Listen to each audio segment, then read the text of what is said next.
This is Bob Rourke with Business Leaders Podcast, and we really have a treat today. We're in the conference room of Babson Farms, and we're with the CEO, Taylor Kirkpatrick. And Taylor, welcome to the show. Bob, thanks for having me. You know, it's fun. You know, we chatted on the phone beforehand. I thought I was going to have a good time chatting with you because we had a great time talking on the phone before the episode. So do us a favor, tell us a little bit about your business and who you serve. Sure.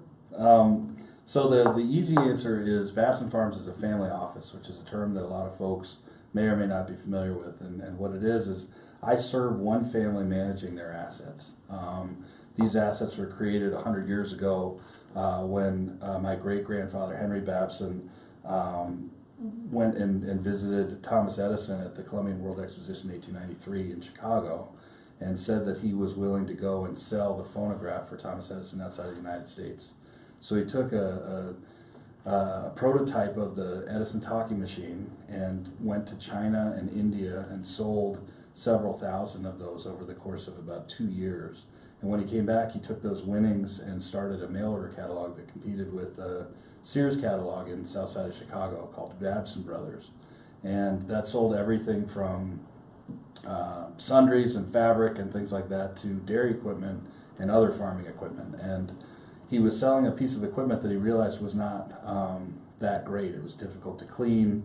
There were some sanitation issues, and it would taint the central plant of the milk if you didn't have clean vulcanized rubber tubes and things. So he ultimately patented and invented and patented and then sold the majority of the world's dairy equipment called Surge Dairy Products for a period of about 50 years. In the 70s, we had a liquidity event when we sold that to Westphalia, which is a German conglomerate.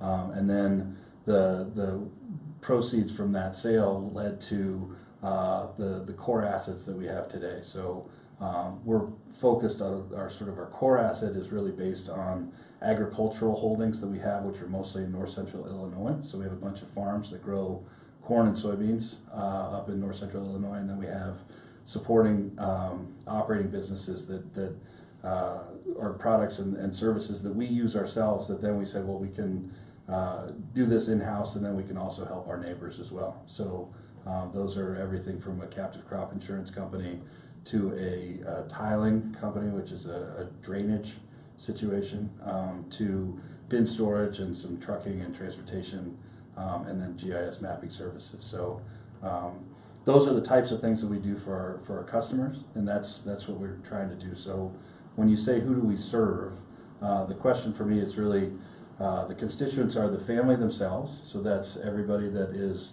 lineal descendants of Henry Babson, and then there's also the employees that we have that work within these businesses, and then the partners that we have. We have operating partners that manage and work on all these farms. And so we have to make sure that we're sort of being smart about doing what we can and helping the family members achieve what it is that they want with the proceeds of these businesses, and then also making sure that the employees are happy and that the operating partners are happy. And then the end users, really, for us, we don't really see that down the chain, but we're selling this corn and soybeans out to either ethanol plants or to the elevator or to the river on the futures market. So here in the office, I met the nice lady in the front. Yep. And we chatted beforehand and said you guys had a discussion about the firsthand success that Babson had when he went to China. Mm-hmm. I understand that there was a small hiccup. That is a great story. That's a great story. When he was making the cylinders, this shows you actually the RCA Victrola, which ultimately won, is what everybody thinks of when they think of a record, that flat disc. Edison had it play on a cylinder on a drum, so that was the way that he was trying to record the music. And when he knew he was going to go to China, Henry Babson went to Chinatown in Chicago and recorded what he thought was somebody so that they could demonstrate the efficacy of this product in China.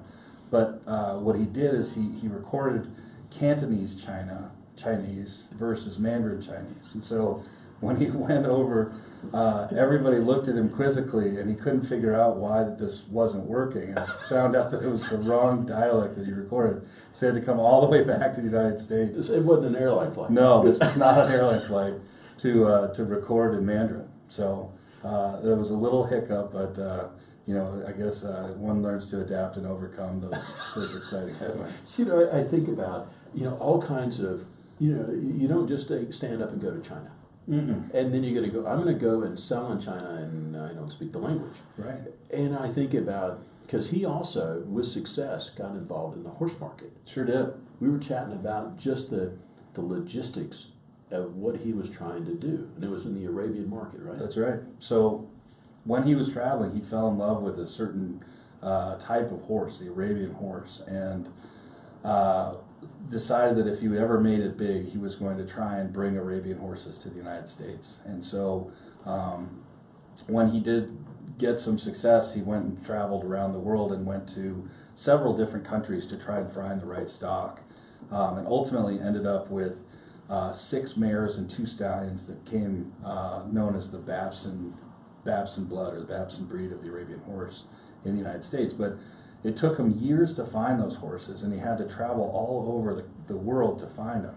And when he came back and finally did get them here, it was this sort of hand-wringing that took months, because to get them from a boat to a train to a truck to get them to the ultimate farm that he had in Dixon, Illinois, was a real process. And then after breeding them, it was another several years to see whether or not these were things that people thought were actually going to demonstrate the right characteristics to be the right Western pleasure saddlebred horses. And so this process was, a demonstration of patience and of intestinal fortitude. It ended up being a very successful operation, and it sort of arced and crested with about 110 horses in the stables. And then the world sort of moved on past the Babson blood and ultimately decided to look for other characteristics. And so there is still a lot of Babson blood that's out there that's crossbred, but there aren't that many purebred Babsons anymore. So obviously he took the long view. He sure did. Well, it's still evident today, isn't it? That's right. Because Babson is still here. That's correct. And that's really our goal. We try to think generationally. We try to think not about what we can do in the next year or 3 years or 5 years, but what's going to happen in 20 years, 50 years, and 100 years. And one of the old saws about land they don't make it anymore is the reason that we still continue to hold on to these agricultural holdings. And I don't think you'll see us sell out of them for the next 20 generations. I think that's because you're 5th generation? I'm Gen 4. Gen 4. Yep. And, we were chatting about the family office similarities, and you had an old axiom about family offices. Yeah. It's funny because when you see one family office, you see one. Every family office is very different, and some families have huge dispersion and many, many family members, and some are very small. We're on the small side of things, and even through Gen 4 and Gen 5, we're still in the single digits as far as lineal descendants. So, if you compare that with some of the bigger families that everybody knows, whether that's the Pritzkers, the Rockefellers, or the Coors family here in Denver or anything, those folks are numbering in the hundreds in many cases. And so, they come with their own set of problems, and having a small, very focused group of constituents is also comes with its own excitement, I guess I'd say. We were going to talk about that, and for a lot of folks, they run their business just for their customers. Mm-hmm. And for you, you're running the business for not only these family members, but future family members. What's it like to take and operate in that environment? It's a responsibility that I take very seriously, and it's something that it's difficult because there are times when you feel as though everybody knows that your heart's in the right place and you're trying to do the right thing, but just because of the added dynamic of trying to run a business and trying to create additional wealth on behalf of other people that don't have the opportunity to participate, and so they feel as though they're sort of passively watching, but being able to judge your successes from the sidelines. It's really tricky, and I think taking on that responsibility at the beginning, it had a detrimental impact on my relationship with my brothers to a certain extent, in that I think some of the baggage that came with them knowing me as a brother for my whole life, and knowing where my capabilities were and where my weaknesses were as well.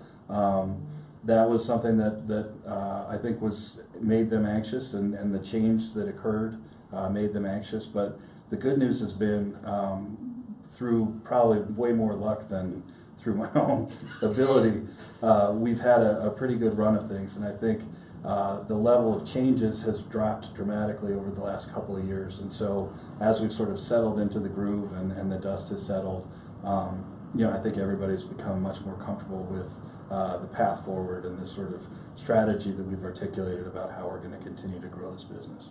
I think about the change from the original Babson and Victrola, and I think it was on wax that they did the recording on the That's just right.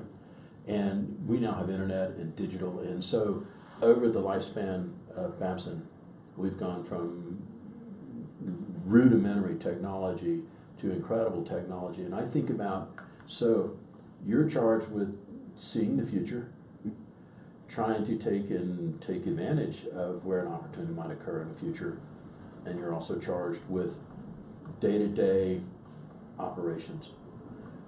What do you do on a daily basis, or how do you take and populate your mind with the stuff that allows you to get 100-year view, day-to-day view? What do you do? Great question. I'm a believer in, there are things that the more things change, the more they stay the same in some ways. So one of the things that we really focus on is on the day-to-day side, it still comes down to relationships with family members, with the employees, with the operating partners, and with ultimately our end users.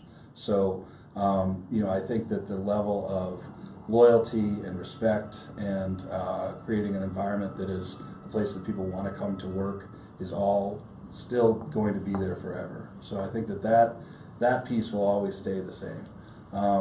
The way that things have evolved as it relates to things like technology, we do a lot to try and stay informed about and abreast of different technologies, certainly within the ag space, but also just in other investment spaces.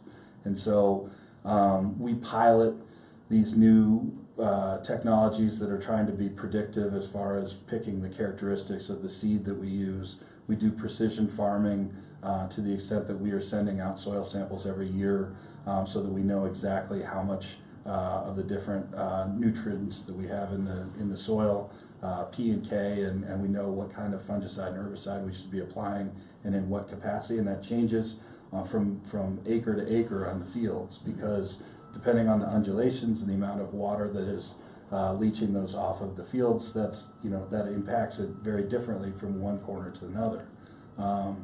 We're also very comfortable with the idea that we're stewards of this land, and so we make the additional investments to try and do things like keeping the waterways clean and being above the EPA standards as it relates to fertilizer going into the watershed.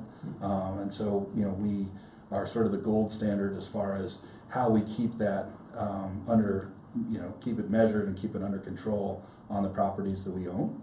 And then as far as the investment side, I am a big believer in the fact that the world is going to continue to evolve and is going to continue to change much, much faster than it ever has before. So, this weekend I'm leaving to go to Austin, to go to South by Southwest, to go to the Intelligent Future track of that, and I go to conferences and symposia several times a year to try and stay on top of those types of new technologies and how one can invest in and benefit from those technologies.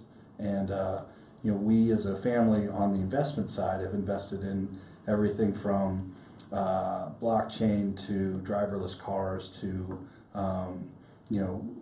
technologies that are being created outside of the United States and have invested specifically in countries like Israel, where they do have this sort of startup nation component to them.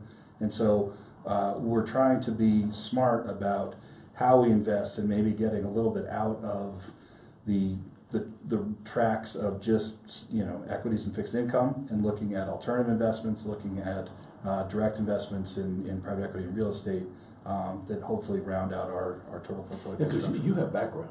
I do. Yeah, because you worked in that industry prior to this job. Yep.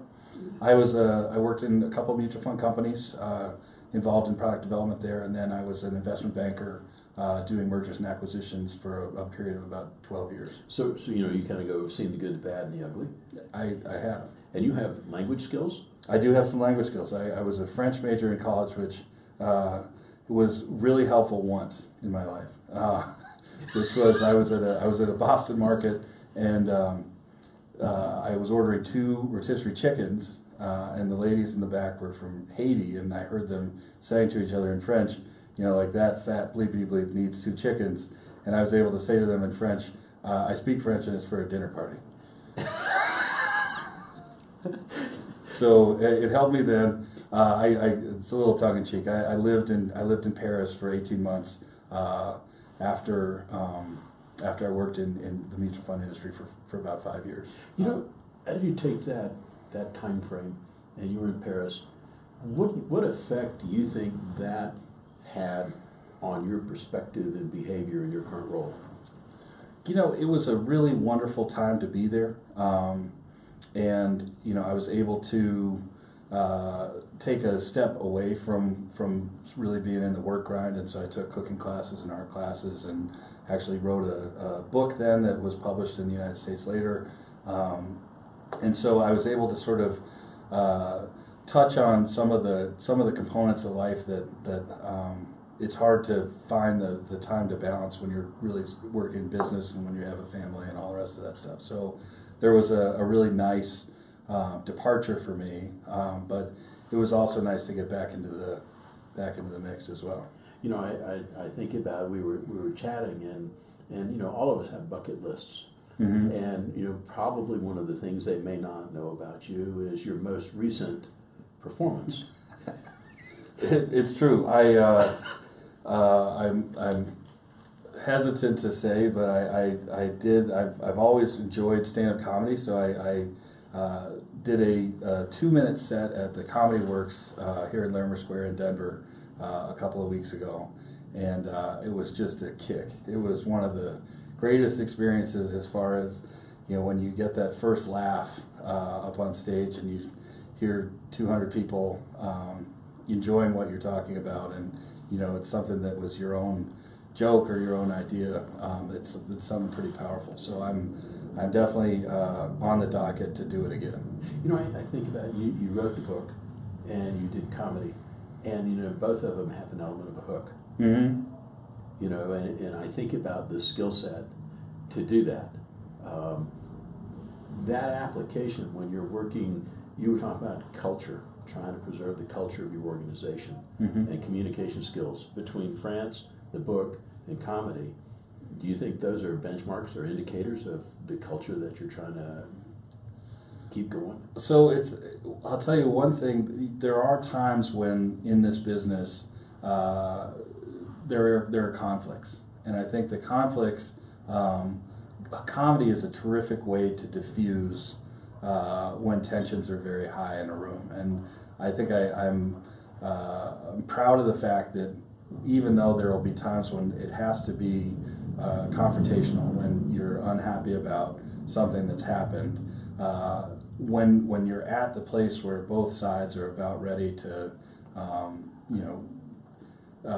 have some sort of a détente, it's nice to be able to diffuse that a little bit with a joke, get everybody to calm down and realize that the world still turns and all that stuff. So I think that's certainly a technique that I've employed for a long time. And I would also argue that I think that people should want to go to work, and I think that creating an environment that people feel like is collegial and that they can laugh and share stories and enjoy each other's company is really important to the culture of the organization. So I hope that my jokes aren't too corny or aren't too offensive or don't do anything to make anybody feel uncomfortable. But I always try and infuse a little bit of humor into every meeting. Well, that's one of the things when we chatted on the phone first time, and I've gone like, I think we're going to get on because you have a good sense of humor. And what the folks that don't get to see the video, you're an imposing figure. How tall are you? 6'5". Yeah, 6'5" guy. Has written a book, child's book, comedy, and CEO. That's right. I would say that's not a normal combination. I would tend to agree with you. Well, shifting gears a little bit. Sure. You're widely read. What is the most recent book or influential book that's altered your perception on your job? I read a book that I enjoy giving out copies to other people called Against the Gods, and it's the remarkable story of risk by a guy named Peter Bernstein. And when I think about my role as a CEO, in a lot of ways it's chief risk officer. It's trying to determine, after you've articulated the strategy and so on, how you are going to navigate the risks that are inherent in the business. And for us, there are everything from Mother Nature to commodity pricing to execution risk to personal liability in the event of using big equipment that's out there, planting or cutting or tiling or doing whatever it is that we do. So this book is a great example of the notion of bringing risk under control, and it's distinguished in the modern times from the distant past. And while I can't claim that all of our future risk can be understood, measured, and predicted, I think it does a good job of crystallizing where we are by understanding where we've been. So everything from probability theory to statistical sampling to other diverse activities that it's everything from testing of new drugs to stock picking to wine tasting to the development of business forecasting and game theory, insurance and derivatives. Those are all things that have helped us sort of think through our investment strategy. And if you try to understand how the great minds of the past tried to quantify those risks, it's really kind of an interesting book to consider. So, our core assets, we have a crop insurance company. We trade our own agricultural commodities on the futures and options market. So it was an engaging and provocative expose on risk takers that I think are the true humanists helping to release mankind from the chokeholds of superstition and fatalism. I think about what you populate your mind with. And you're a bright guy from what I can ferret out online. So you've got some IQ advantages from what I see. And and I think about your exposure to language and education and coming here and risk theory and doing M&A and all of these things, and yet you're faced with this multitude of time frame view, and being enough of an expert in multiple disciplines, and so I think about your day to day coming into the office and your focus. Do you find that stays here, or does that go home with you? My wife, I wish my wife were here to answer that question for us. It goes home with me, for sure. And it's not I don't think that I take it too far home, but there is, I'm a lifelong learner. I love learning. I love being on top of what's happening in the world, whether it's geopolitical stuff or it's trends that are affecting the business, or it's keeping track of pop culture or sports or whatever the things are. I'm always hungry and thirsty for more of that knowledge. So when I get home, there is a lot of time talking and cogitating and reading and doing things that are still probably related to the things that I do at work. But it's really, for me, it's almost more about being a human, because I feel like if you don't have that curiosity, if you're not always trying to figure out what's happening in the world around you, that you're on the road to decline. Well, you have a 6-year-old son at home that helps you with that. That's right. That's right. Dad, look at this rock. Exactly. And I will tell you, it's funny. The chip off the old block part of this is his teachers say that we need to get him more stories. We need less nonfiction, more stories. He's a voracious fact gatherer, and whether it's sharks or scorpions or rocks and minerals or whatever it is, he wants to know every single thing about it, and he wants to be able to tell you about it. And so, they want him to focus more on sort of the creative side, because they say he knows more about igneous and sedimentary and metamorphic rocks than anybody else, and then he's in kindergarten, so they're like, he's got time to pick up on all that stuff. Let's get him thinking more on the creative side. So do you see some vestiges of the original Babson coming out here? I do, for sure. It is funny, isn't it? And you look at your kids and you go, wow, wouldn't have thought that. Yeah. Oh yeah. It's great. So for you, looking back, either here or in prior times, a failure at the time, what appeared to be a failure, which has that served you or your company best, or set you up for future achievement, and if so, why? Good question.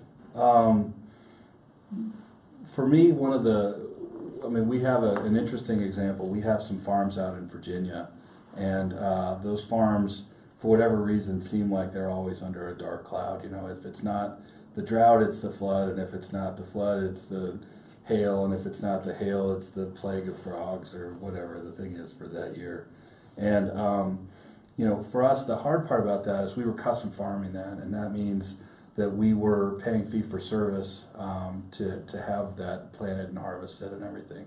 And the guy that we had as an operator always felt like we were looking over his shoulder too much, and he felt like he could do it better if he'd done it on his own. And so one of the great what seemed like a very daunting, difficult row to hoe there, we took his enthusiasm and his confidence in himself, and we said, if you really think you can do better than us, let's do a complete reallocation of risk here, and let's turn this into a cash rent farm, which means that we are strictly landlord, collecting rent and allowing him the opportunity to buy all our equipment, buy all our cattle, and run it the way that he wants to run it. And as long as he's making enough money to pay our rent, we're comfortable with him doing that on our property.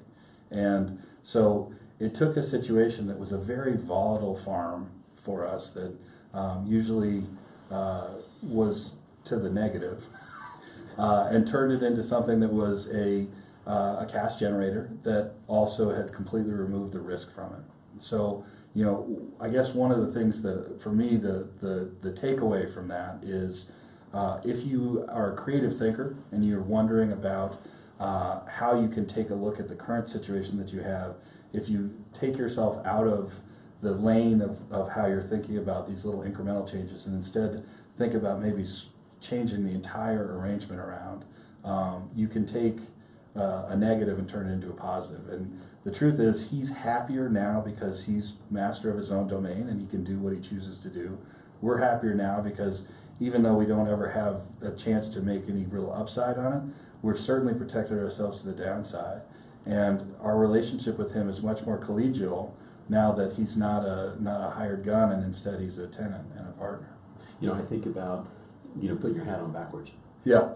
And you kind of go, well, we'll look at it this way. Well, now we'll look at it the other way. Well, yeah. That's awesome. And I'm sure he's just thrilled, because the better he does, the better he does. That's right. Yeah. Absolutely right. For you, if you could put an ad on page 1 of the local paper sharing your company's message or advice, what would it say and why?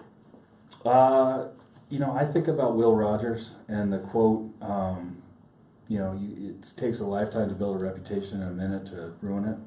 And I think that's the message that, at least from the business side, that we want to continue to project. I'm very proud of the fact that we have 5 tenants that have been with us for over 50 years, 2 of them for over 75 years. And those are multi-generational partners that we've had. And the reason that we've had them is because we're fair, we treat people with respect and dignity, we listen to their suggestions, and we either agree or disagree, but we always come to some sort of a common ground. And Because of that, we get the best farmers. We also are in the fortunate position where we can get the best dirt from a productive index perspective, and I think we get the best employees as well. So the great news is when you're talking about the small little neck of the world that we're in up in north central Illinois, everybody that's been there for any amount of time knows about the Babson Farms and knows that is the gold standard upon which all other farms should be measured. And because of that, we see the best deals. We see things first, and it's become sort of this flywheel of success. And so, I have very little that I've contributed to that. I think that's really, I'm standing on the shoulders of folks that have built that reputation over the last 100 years or so. But it is absolutely imperative to me that we continue down that road, because I think that's the right way to do business. Well, you didn't stick your finger in the pie either. That's right. And mess it up, and it's funny, for a lot of folks, it's working so well, we decide to change it. Right. Right. Imagine that. Yeah, exactly. And it's funny, I think about integrity and reputation. And, and you guys have been around for a long time.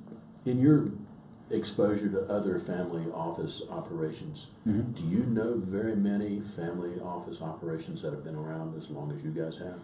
So in the United States, the answer is no. There's a saying that's true in almost every language, which is slightly different, but paraphrased, it's shirt sleeves to shirt sleeves in 3 generations. Yes. Which is to say, the founder makes it, the son or daughter tries really hard not to lose it, but in so doing doesn't do anything to grow the business, sort of stagnates the business. And the Gen 3, usually, who doesn't have a connection to it, does something to lose all the money. And so they go back to where they were before the generative dream that had occurred. There are some families here that are 5, 6 generations into it. We have a 5th generation that's born, and so I'm very proud of the fact that we are able to weather those storms, and that we have through just good familial communication and documentation and celebration and all the governance that we have maintained a reasonably successful business that also supports everybody's dreams and aspirations as they continue to grow.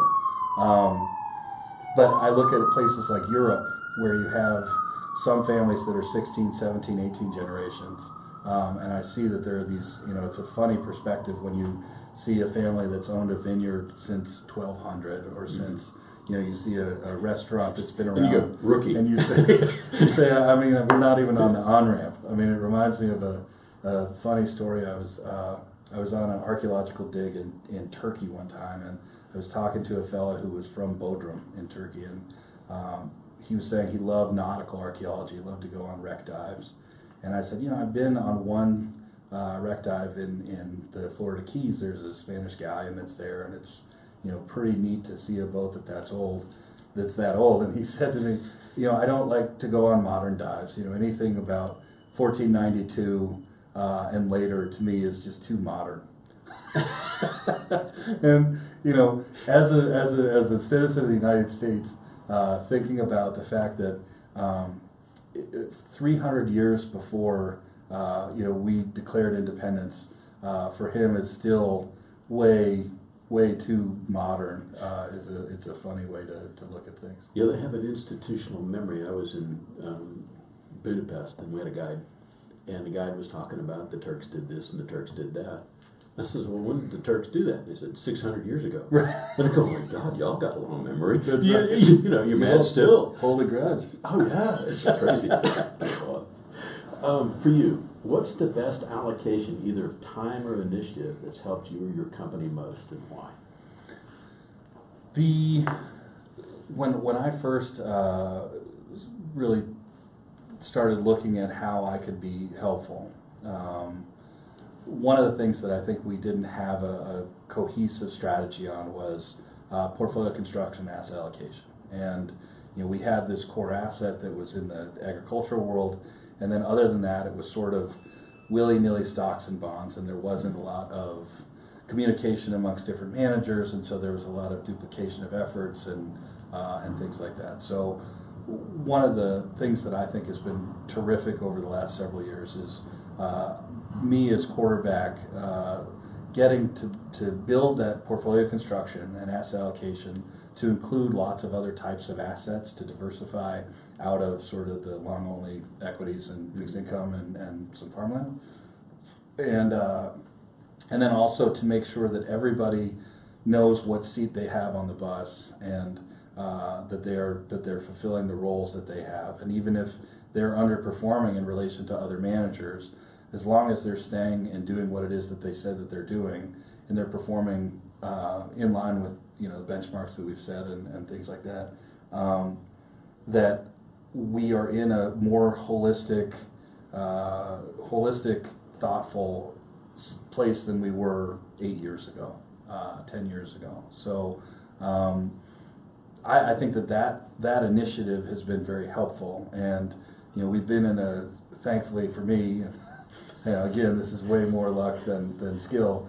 We've been in a pretty darn good investment environment for those 8 years, and so even if I wasn't doing a great job, I think I'd still you'd still see that there were some pretty good numbers that have gone up. But we're in a place now where I feel like there's a little bit of science to it. We're being smart about correlations. We're being smart about the way that we've invested and who we've invested with, and most importantly, that all those folks know what all the other folks are doing, so that there aren't duplicative efforts and there aren't any concentration issues. Well, I think about the farmer. I mean, it could be the world's best farmer, and you have a drought. It doesn't matter. Right. So you look at that guy and you kind of go, you expect me to grow a crop with no water. Right. I mean, those guys, I think they work harder in a drought year than they do, obviously, in a good year. So, yeah, I think that's, I think many folks would be well advised to consider what you had to say there, for sure. Over the past 3 years, what belief or protocol have you put in the company that has most impacted you or your company's success? So, the attitude of gratitude. We talked about that a little bit before, but my predecessor was maybe a little bit of a harder touch. He when things were going great, he said that was what he expected, and when things weren't going well, he was upset about that. And to me, there's real value to being transparent and being present and making sure that everybody realizes how much you appreciate the efforts that they're making. So we had an employee appreciation event here in Denver. I flew all the folks from Illinois out, and we went to the stock show and went to the PBR semifinals this year, and everybody had nice dinners and all that stuff. And that was one of the first times that they'd all been invited outside of Illinois. We've done some employee appreciation stuff there, but we also did we've done other employee appreciation events with the operating partners, and we just this year, because of the milestones that I mentioned earlier of the 50 years of service and the 75 years of service and partnership, just on March 1st here a couple of days ago, we had an event where they all got lucite plaques and they got photos, and they got a thank you note from me and from the folks that have been their primary contacts at the office in DeKalb, and cakes and all the rest of that stuff. And so it was the first time that we'd ever done anything to really commemorate and memorialize the fact that they've been such great operating partners for so long. So that's another example. And then the third one that I really like is, we as a family have been very philanthropic forever, but we've usually done it in the communities in which we live and work. So one of the things that I think we had been remiss in doing was supporting the community where our farms are, where we actually are generating capital. And so over the last few years, we've given to 4-H and to the DeKalb Farm Bureau and to lots of other areas that need support and assistance within the community where a lot of our operations are, and that's been very appreciated by DeKalb and by the the outlying counties that we're also invested in. Yeah, I think that's extraordinarily proactive. And not only did you take your employees here, but I'm sure the folks that your partners back there are hearing from the locals as well. We appreciate what you guys are doing. Mm-hmm. Thank you. What would you say is your most unusual habit, or what others may consider out of the ordinary, that's helped you or your company most, and why? I think the stand-up comedy. If we go back to that,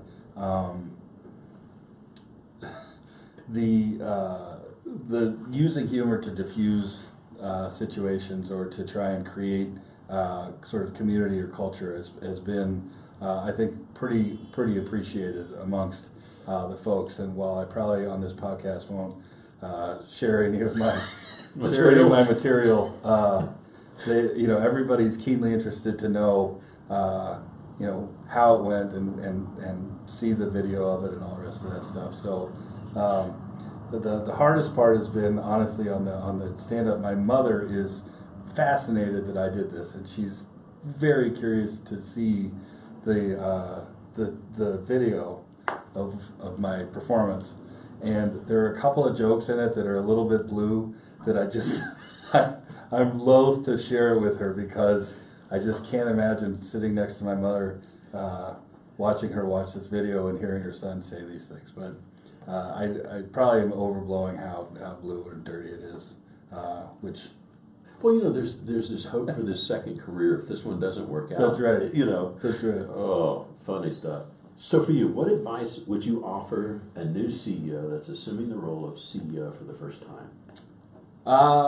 I think that the easiest piece of advice that I think everybody needs to follow is it's a marathon, not a sprint.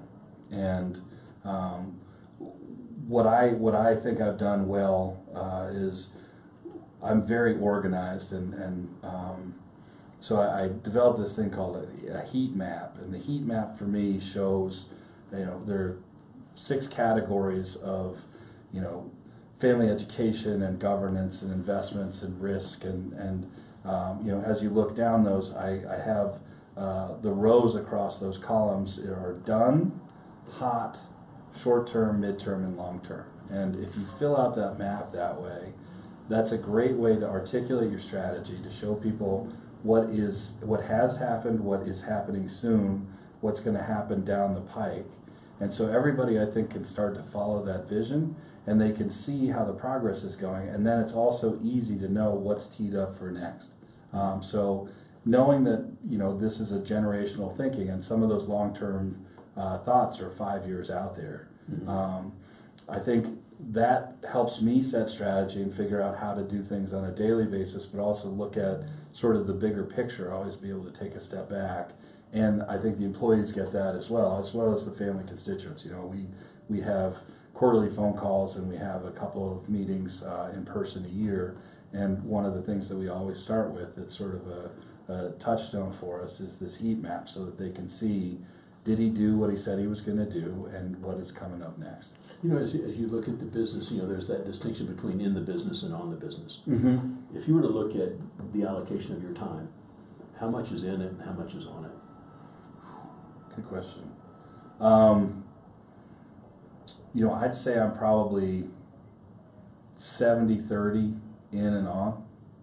I think there is still a lot of day-to-day stuff that has to happen, and you got to keep the trains running on time. Mm-hmm. But to be able to think about the strategy and how we're going to try and grow this and how we can be thoughtful about it, it's not an insignificant amount of my time. I think, for many, so busy within that the on really just gets shuffled to the sideline. And, and you think, I was thinking about your Paris time frame. Yeah. If you knew you could take an 18-month time frame right now, and then come back to I wonder what kind of things that would strike you for on the business instead of in the business. I think that's a good question. I don't have the luxury, but it sounded really good. Yeah, absolutely. I can tell the constituents, hey, I'll be checking back in 18 months. Don't worry about it. Right. I'll be back. Right.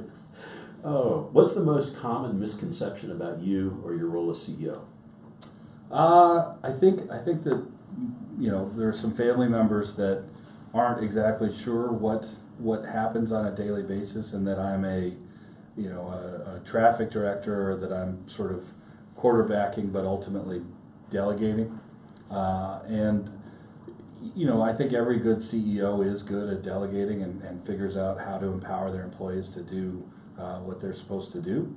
But I think that the misconception is that somehow I'm not. I don't have projects to be working on, that I'm not busy working in the business or on the business. And so I think the thinking about sort of grander strategy, thinking about global strategy, is something that I wish that everybody knew was an exercise that I was engaged in, and also that it was an exercise that ultimately bears fruit. It's very hard, I think, for people that don't do what you do and haven't done what you do to appreciate. Because let's say you make a decision to do A versus B.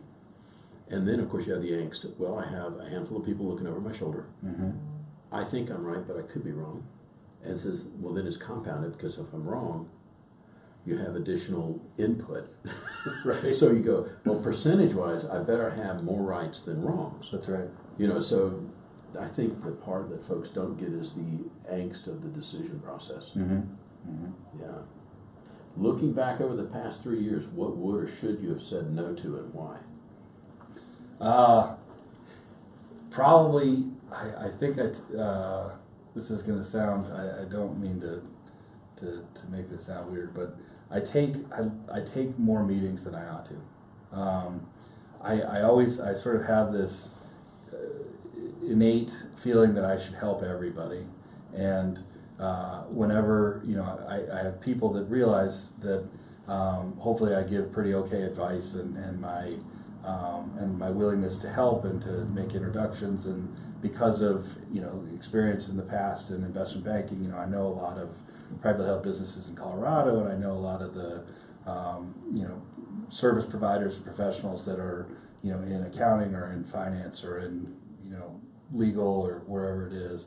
And so there are a lot of folks that try to sort of mine me for ideas or intel or job placement or whatever it is. And I take a bunch of those meetings. And I feel like when I look at my calendar, there are some times when I'm diverted away from what it is that I need to do more than the job at hand. And so I need to be a better curator of those meetings and making sure that that I'm not doing a disservice to the business by trying to save the world.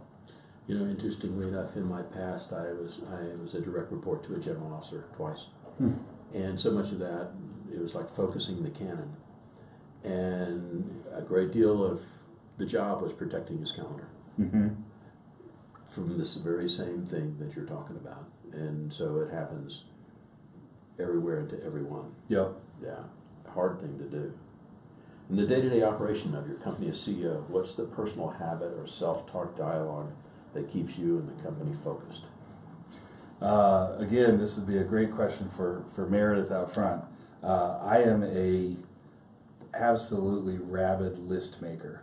I make lists, and then I make a list about the lists I need to make. I mean, it's probably, it's the way that I keep myself focused, and that I know sort of how to prioritize these things. So the heat map is sort of the global list, mm-hmm. and then I have sort of a weekly list, and then I have a daily list, and I make poor Meredith write up her list so that I know what she's doing. And when we debrief, on a daily basis, it's, all right, what are the 8 things that you have to do now, and how are these 6 things going to get done if I don't do this? And, so I wish I could say that I was digital and that it was, somehow I was using the nexus of technology in my brain to figure out how to make this seamless and all that stuff. But I have Word documents that I fill out every day. The good part about that is if you have a power outage, that's right, you have no degradation of operation. That's right. I would tell folks that in the digital world, you're just very secure. Can't be hacked. That's right. So I can spill coffee on it, but I'll never be hacked. Oh boy. That's right. That's And right. you know, from one list maker to another, you know, and I haven't started to like sticky notes for organizing. Yeah. Sure. How do people reach out to you in social media if they want to say hello or talk to you about Babson Farms? So, I'm not a big tweeter or I'm on LinkedIn, and but I tell you, I mean, my email is taylor@babsonfarms.com. The other way that people reach me from time to time is I am very involved in the philanthropic community, and so I serve on a number of boards, nonprofits here in town, and if you are ever interested in getting in touch with me through those avenues, that's another easy way to get in touch with me. Give it back. That's right. What is a quote for you that you find meaningful or one that you use frequently? I have a little sort of note that I keep in my on my desk, and it is the greatest use of life is to spend it for something that will outlast it, by a guy named William James. And I think it really speaks to the legacy piece that we're talking about. You know, there's I wear this mantle and take this responsibility very seriously, that I am a small cog in this wheel that has been successful for a long period of time. And you know, if there's one thing that we can all do to leave a mark on the community, make it a better place than it was when we found it, and whether that's through philanthropic service or whether that's through supporting the employees and the operating partners and the family and the other constituents that we have, or you know, continuing to build on the reputation of greatness that was originally established by my great-grandfather. You know, those are the things to me that are really the drivers. And so, you know, when I read that, you know, it puts into perspective that we're all here for a pretty short time, and you don't have that much time to make an impact on the world. And so, if you can do something that will outlast yourself, that's the legacy that you leave. You know, I think about anybody that's been successful in ag. I mean, the last thing you want to be is a bad steward. That's right. And because the ground's going to be there after you're gone. Absolutely You right. mess it up. And, you know, I think about that just as a thought process that permeates your family. Mm-hmm. You know, because obviously it's not just your generation. You know, it was your uncle before and before. That's right. If colleagues were asked what you're best at, what would they say, and how would you, you know, how do you utilize that strength on a day-to-day basis? My favorite, one of my favorite sayings, and it's a great way to sort of under promise and hopefully over deliver, is I always tell people I'm chock full of bad ideas, but every once in a while one will squeak out that's not terrible.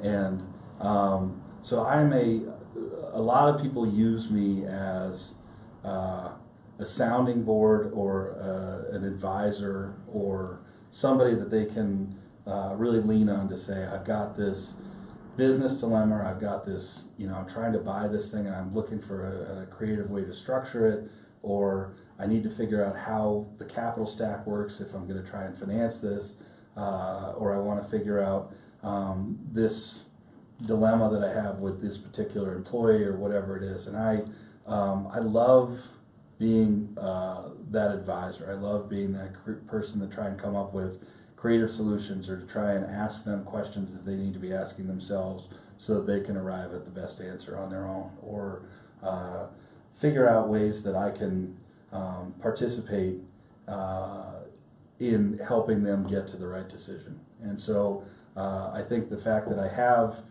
this sort of varied background, and that I can synthesize information from a lot of disparate sources, and that I've been involved with some of the ins and outs on structuring and on negotiating and on pricing and on financial engineering and on, you know, investment management and M&A work and all the rest of that stuff.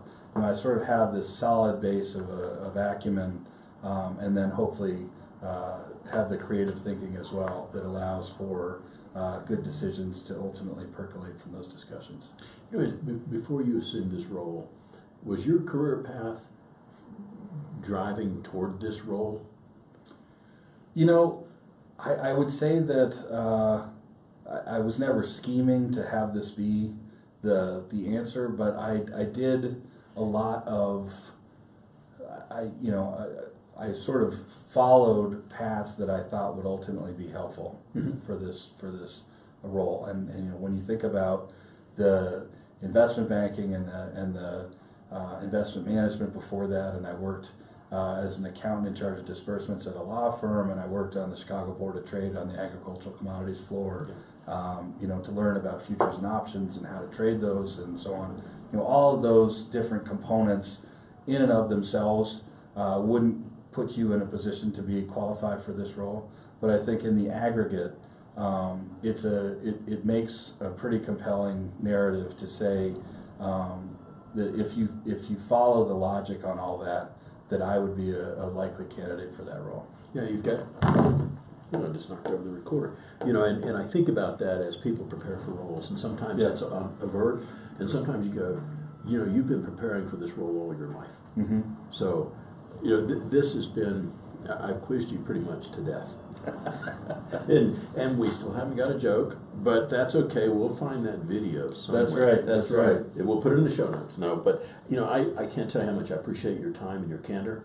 And I appreciate the difficulty of your role in trying to take care of a lot of disparate's the wrong word, but varied group of customers, and taking time out of the middle of your day. It's been awesome. I sure appreciate your time. Well, Bob, it's my pleasure. I really appreciate it. You betcha. Thank you.